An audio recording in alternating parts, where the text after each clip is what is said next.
పోలీసుల దాడిలో గాయపడి కొత్తపేట ఆసుపత్రిలో చికిత్స పొందుతున్న ఏబీవీపీ రాష్ట్ర కార్యదర్శి చింతకాయల ఝాన్సీని బీజేపీ నేత రఘునందన్ పరామర్శించారు. ఆమె ఆరోగ్య పరిస్థితిని గురించి వైద్యులను అడిగి తెలుసుకున్నారు. ఝాన్సీతో మాట్లాడి ధైర్యం చెప్పారు. ఝాన్సీ పట్ల పోలీసులు దురుసుగా ప్రవర్తించిన ఇద్దరు పోలీసులను విధుల నుండి సస్పెండ్ చేసి శాఖపరమైన చర్యలు తీసుకోవాలని రఘునందన్ రావు డిమాండ్ చేశారు.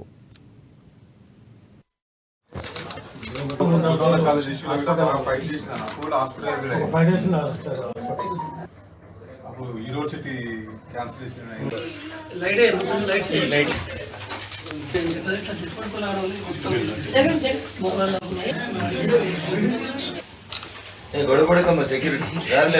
కొత్తగా వచ్చినటువంటి ప్రభుత్వంలో పోలీసుల ప్రవర్తన లేకపోవడం అనేది బాధాకరమైనటువంటి విషయం. రింగ్ టోన్ పెట్టుకున్నప్పుడు భద్రత మాదే, బాధ్యత మాదే అని చెప్పినటువంటి పోలీసు అధికారులు ఈ దేశ భారత పౌరులైనటువంటి యూనివర్సిటీ విద్యార్థుల పట్ల గత ప్రభుత్వాలు ఎట్లా పనిచేసినాయో ఇప్పుడు కొత్తగా అధికారంలోకి వచ్చినటువంటి కాంగ్రెస్ పార్టీ పెద్దలు కూడా అదే రకంగా పనిచేయడం అనేది బాధాకరం, దుర్మార్గమైనటువంటి ప్రక్రియ. యూనివర్సిటీలను నాశనం చేసి, విద్యా వ్యవస్థను నాశనం చేసి, భావి తరాలకి మంచి విద్య అందకుండా చంద్రశేఖరరావు గారి ప్రభుత్వం ఏ రకంగానైతే చేసిందో దానికి భిన్నంగా ఈ ప్రభుత్వం పనిచేస్తలేదనడానికి నిదర్శనం తెలంగాణ రాష్ట్ర హైకోర్టుకి 100 ఎకరాల స్థలాన్ని కేటాయిస్తూ ఇచ్చినటువంటి జీవో నెంబర్ 55 దానికి పూర్తి తార్కాణం.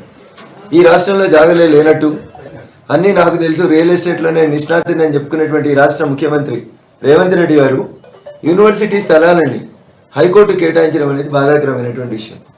అన్న, నువ్వు గుంపు మేస్త్రివా, నువ్వు చదువుకున్నావా, చదువుకోలేదా, నీ క్వాలిఫికేషన్ ఏందని నేను అడగదలుచుకోలేదు. కానీ తెలంగాణ ఉద్యమాన్ని, తెలంగాణ మలిదశ ఉద్యమాన్ని, మొదటి దశ ఉద్యమంతో పాటు మలిదశ ఉద్యమాన్ని మలుపు తిప్పిందంతా యూనివర్సిటీలు, విద్యార్థులు, ఈ రాష్ట్రంలో ఉన్నటువంటి చదువుకున్నటువంటి మేధావులు.